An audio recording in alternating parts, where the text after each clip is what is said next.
Matapos ang anunsyo ay bumalik na ang House Challengers sa loob ng bahay. Diba yung mga mukha ko nila kuya, parang gustong-gusto na talaga nila agawin yung spot kuya, yung mukha nila po. Ayun. Okay pala. Housemates, Yes kuya. good luck. Thank you po. Ang housemates tila lapis ang pagkabahala sa narinig na balita. Anong pinagbasa ni kuya? Bakit sila yung nilagay sa challenger? Mukha ni kuya naman sa ni kuya. Tanungin natin niya. Tris. Malaman. Kuya nung mas kapat. Alam namin sila. Malaman talaga. Si Ate Jazz. Siyempre, bagong sila si Jaren na. Si Jaren. Oo naman, space lang. Kasi hindi ko maintindihan. Ba't sila yung nilagay sa challenger? Ay, ang dami na ibig. May na-feel ho akong kaba na at tension ho, kahit ho sabihin kung nandun pa rin ho yung bandera ko, may na-feel po akong kaba para ho sa mga kasama ko kuya, sa mga kapwa ko po housemates. So, mas magandang eagerness din ba kasi mamaya, spice lang pala. Ang mahirap na wala naman parang kukunin sa mga. Sa loob ng bahay, kausap naman ni Kuya ang House Challengers sa confession room. Mahalaga ang mga opinion ninyo.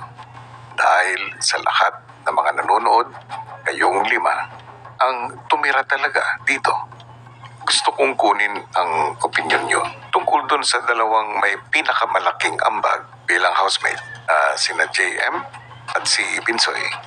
From my experience being in your house, I definitely agree with Binsoy having the most ambag in the house, because wherever you put Binsoy, you really put a lot of effort into it, whether it is in the kitchen or in a task.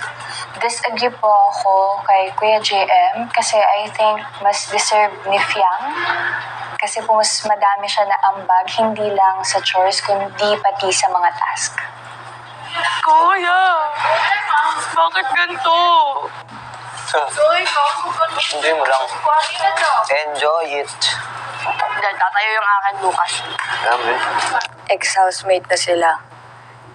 And kami po yung mga housemate nyo, kuya, so mas deserving po kami dito na manatili pa sa inyong bahay.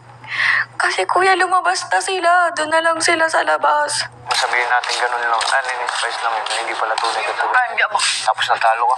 Hindi. Nakakayang nananatili ka dito tapos natalo ka ng MVP. Ilaban Pero ako ang sa gusto ko. lahat nun. Okay na sa dito. Gusto ko lang katapat ko siya. Nakaganyan lang kami sa isa't isa kanina nga. Gumagano siya. Gumanyan din.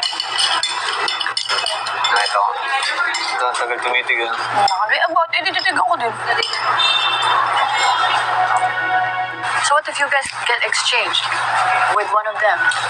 So it's true they can be housemate again. Oh. I wonder why it's them.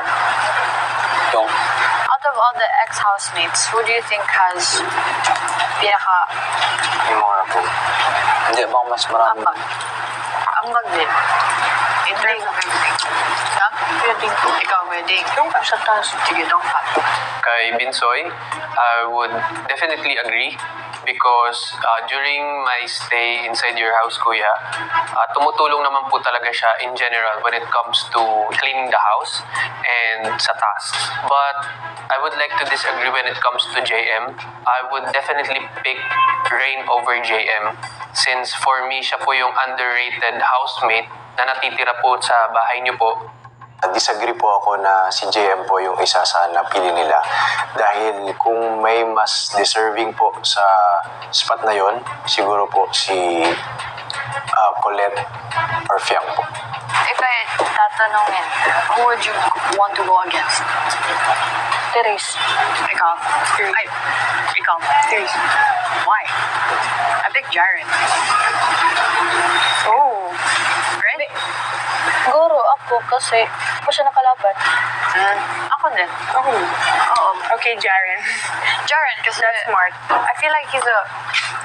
I explain it. He's a good sport. Parang naiintindihan niya that this is for something.